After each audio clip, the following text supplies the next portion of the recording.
इस लेसन में हम भारत और ब्राज़ील इन देशों में पाए जाने वाली प्राकृतिक वनस्पतियाँ एवं वन्यजीव इनका तुलनात्मक अध्ययन करेंगे। सबसे पहले हम देखेंगे कि ब्राज़ील की जो भूरचना है उसके अनुरूप वनस्पति और प्राणियों का वितरण कैसा है। तो ये है गियाना उच्च भूमि, जो ब्राज़ील की उत्तर पश्चिम में 400 किलोमीटर तक फैला हुआ क्षेत्र है। यहाँ तापमान जो है 21 डिग्री सेल्सियस है और वर्षा है 1600 मिलीमीटर। यहाँ का जो वन का क्षेत्र है वो उष्णकटिबंधीय वन है। इस वनों में पाए जाने वाले ज़्यादातर जो प्राणी हैं उसमें विविध बंदरों की प्रजातियाँ पाई जाती हैं। दूसरा क्षेत्र है अमेज़न नदी घाटी का क्षेत्र। ये सबसे ज़्यादा ब्राज़ील का फैला हुआ क्षेत्र है। यहाँ 28 डिग्री सेल्सियस तापमान और 2000 मिलीमीटर इतनी वर्षा है। यहाँ जो वन क्षेत्र पाया जाता है वह है विषुववृत्तीय वनों का क्षेत्र। और यहाँ जो प्राणी हैं उसमें है रेंगने वाले यानी रेप्टाइल्स, पेड़ों पर रहने वाले प्राणी, और जलचर प्राणी यानी एक्वेटिक एनिमल्स। तीसरा क्षेत्र है पैराग्वे पैराना नदी का क्षेत्र। यह क्षेत्र 2000 किलोमीटर तक फैला है। यहाँ तापमान है 21 डिग्री सेल्सियस और वर्षा 1500 मिलीमीटर।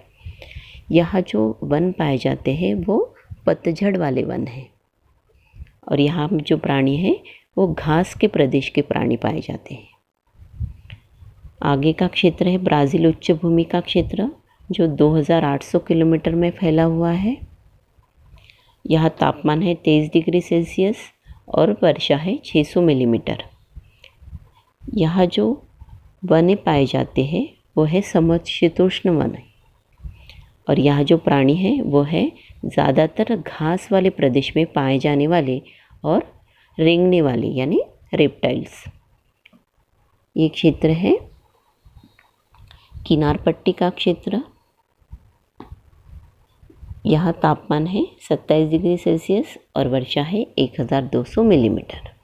ब्राज़ील के वनों में विश्व की सर्वाधिक वनस्पति प्रजातियाँ पाई जाती हैं, यानी यहाँ बायोडायवर्सिटी या जैव विविधता देखी जा सकती है। ब्राज़ील के प्रमुख वनों में है विषुववृत्तीय वने। विषुवत रेखा के समीप का जो क्षेत्र है यहाँ साल भर वर्षा की मात्रा और कालावधि तथा तापमान की मात्रा और कालावधि दोनों ही ज़्यादा रहते हैं। और जैसे जैसे हम विषुवत रेखा से दक्षिण की ओर जाते हैं वैसे वैसे वर्षा का प्रमाण और कालावधि तथा तापमान का प्रमाण और कालावधि दोनों ही कम कम होते जाते हैं। यानी विषुववृत्तीय जो वने हैं यहाँ वनस्पतियों को अनुकूल जलवायु प्राप्त हुई है और इसी के कारण यह साल भर हरी भरी रहती है और इन्हें कहा जाता है सदाबहार वने। इक्वेटोरियल एवरग्रीन फॉरेस्ट को सेल्वाज भी कहा जाता है। यहाँ अनुकूल जलवायु के कारण वनस्पति की घनता भी बहुत ज़्यादा है और इन वनस्पतियों द्वारा बहुत ज़्यादा पैमाने पर ऑक्सीजन का उत्सर्जन होता है और इसी के कारण ब्राज़ील के विषुववृत्तीय वनों को विश्व के फेफड़े यानी लंग्स ऑफ वर्ल्ड भी कहा जाता है। ब्राज़ील के प्रमुख वनों में कुछ महत्वपूर्ण वनस्पतियाँ हैं। उसमें है पाऊ ब्राज़ील। पाऊ ब्राज़ील इस वनस्पति के नाम पर ही ब्राज़ील इस देश का नाम हुआ है। महोगनी, शीशम ये भी कुछ महत्वपूर्ण वृक्ष है तथा रबर प्लांट यानी इसका नाम है हेविया ब्रासिलेंसिस। रबर प्लांट का जो एक प्रक्रिया है वो वल्कनाइजेशन की जो प्रोसेस है उसको चार्ल्स गुडियर ने ढूंढा था और उसके बाद रबर और मजबूत और टिकाऊ हुआ और इसी के कारण ब्राज़ील से रबर की निर्यात बढ़ गई थी। ऑर्किड यह बहुत ही खूबसूरत पेड़ यहाँ पाए जाते हैं। इसके बाद का अगला वन क्षेत्र है उष्ण घास प्रदेश। इसे सवाना घास प्रदेश भी कहा जाता है जो ब्राज़ील उच्च भूमि में है, जो इस तरह से दिखता है। अगला वन क्षेत्र है ब्राज़ील का दलदलीय जो प्रदेश है, जो पैराग्वे और पैराना नदी द्वारा बनाया गया है, जो पेंटानल राज्य में स्थित है, यहाँ दलदलीय वनों का क्षेत्र पाया जाता है, जो इस तरह से दिखता है। इसके बाद अगला वन क्षेत्र है उष्ण पर्णपाती वने। यह ब्राज़ील के पूर्व और दक्षिण पूर्व क्षेत्र में स्थित है। इसके बाद कटीली झाड़ियों के वनों का क्षेत्र, यह ब्राज़ील के अवर्शन जो चतुर्भुज वाला क्षेत्र था वही स्थित है, जिसे कटिंगा कहा जाता है। और यहाँ कैक्टस टाइप की जो वनस्पति है इस प्रकार से वो ज़्यादातर होती है, क्योंकि यहाँ वर्षा का प्रमाण बहुत ही कम है। इसके बाद अगला वन क्षेत्र है समशीतोष्ण घास प्रदेश। ये ब्राज़ील के एकदम दक्षिण में स्थित है, जिसे पंपास भी कहा जाता है। पंपास जो घास क्षेत्र है वो इस तरह से दिखाई देता है। ब्राज़ील के प्राणी और पक्षी, इसमें पेंटानाल नामक जो दलदली प्रदेश है तथा अमेज़न नदी घाटी का जो प्रदेश है, वहाँ विशाल एनाकोंडा ये सांप देखा जाता है। बड़े गिनी पिग, मगरमच्छ, घड़ियाल, विविध बंदरों की प्रजातियाँ, यह है सुनहरा तामरिन बंदर।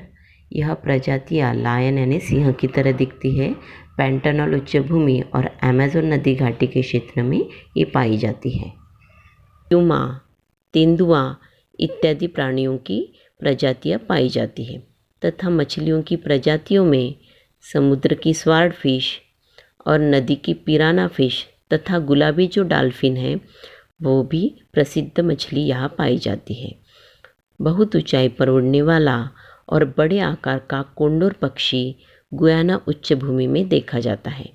विभिन्न प्रकार के तोते, मकाऊ और राजहंस, इन पक्षियों की जो प्रसिद्ध प्रजातियां हैं वो सवाना जो घास क्षेत्र है और उष्ण पतझड़ वाला जो प्रदेश है वहाँ पाया जाते हैं। लाखों प्रकार के कीड़े मकोड़े भी यहाँ पाए जाते हैं। ब्राज़ील के वन्य जीवन से संबंधित कुछ समस्याएं हैं, उसमें है वनों की कटाई, स्थलांतरित कृषि जिसे रोका कहा जाता है, प्रदूषण जिससे पर्यावरण की हानि हो रही है तथा वन्य प्राणियों की अवैध तस्करी। पर्यावरण के बढ़ते ह्रास के कारण अनेक स्थानीय प्रजातियां लुप्त हो गई है।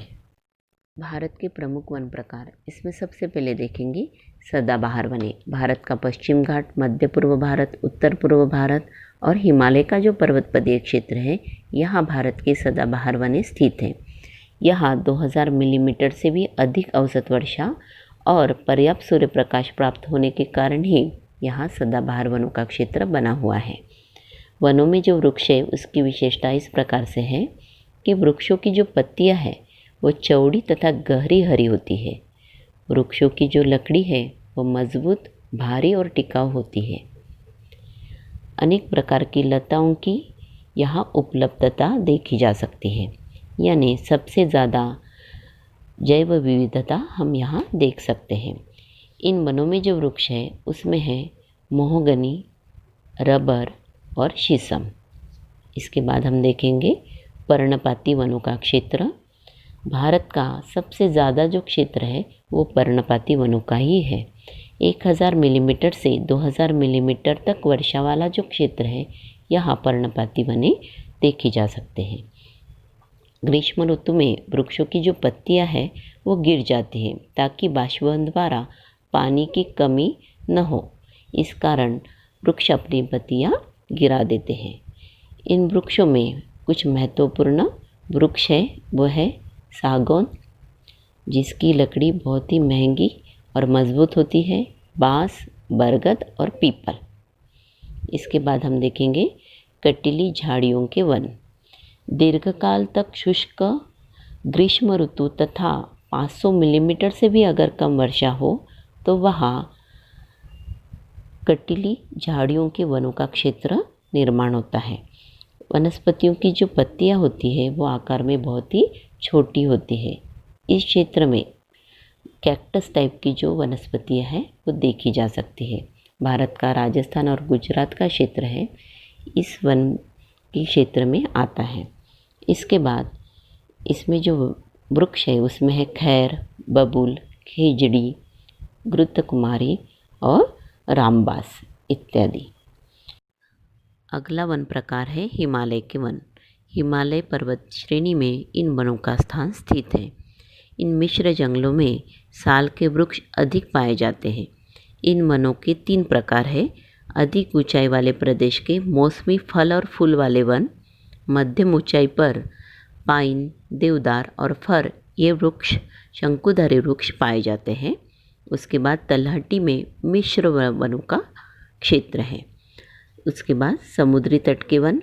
समुद्री तट से सटे दलदली प्रदेश में जहाँ क्षारयुक्त मृदा और आर्द्र जलवायु है, ऐसे खाड़ी के क्षेत्र में और लगनों के भागों में ये वन पाए जाते हैं। वनस्पतियों की लकड़ियाँ तैलीय, हल्की और टिकाऊ होती है। सुंदरी के वन अथवा गरान भी इन वनों को कहा जाता है। इसके बाद भारत का जो कश्मीर और लद्दाख का बर्फ़ से ढका हुआ क्षेत्र है, इसे कहा जाता है शीत मरुस्थल। और राजस्थान, गुजरात का जो रेत का रेगिस्तान है, उसे कहा जाता है उष्ण मरुस्थल। भारत के प्राणी तथा पक्षी। भारत के उष्ण तथा आर्द्र वनों में पाए जाने वाले प्राणियों में हैं हाथी, बाघ, सिंह। बाघ और सिंह इन दोनों प्राणियों के अधिवास वाला विश्व का भारत एकमात्र देश है। असम के दलदली प्रदेश में पाए जाने वाले मुख्य प्राणियों में एक सींग वाला गेंडा, रेगिस्तानी प्रदेश में जंगली गधे तथा ऊंट, हिमालय के बर्फीली प्रदेश में पाए जाने वाले प्राणियों में हिम तेंदुए तथा चमरी यानी याक, प्रायद्वीपीय प्रदेश में पाए जाने वाले प्राणियों में जंगली भैंसा, अनेक प्रकार के हिरण, मृग तथा बंदर, नदियों में, खाड़ियों में तथा तटीय प्रदेश में पाए जाने वाले प्राणियों में कछुआ, मगरमच्छ, सूसर इत्यादि तथा गंगा नदी में डॉल्फिन पाई जाती है। वन प्रदेश में पाए जाने वाले पक्षियों में मोर, मालढोक और किंगफिशर जिसे खंड्या कहा जाता है। उसके बाद तीतर, कबूतर और रंगी बिरंगी तोते। आर्द्र भूमियों में पाए जाने वाले पक्षियों में हैं बतख तथा बगुले। भारत के वन्य जीवन में कुछ समस्याएं भी हैं, उसके बारे में जानकारी लेंगे। उसमें है प्रदूषण, तस्करी तथा निर्वनीकरण के कारण अन्य प्राणियों के अनेक प्रजातियों के अस्तित्व में यहाँ खतरा पैदा हो गया है तथा चीता जैसी जो प्रजाति है आज भारत से लुप्त हो गई है।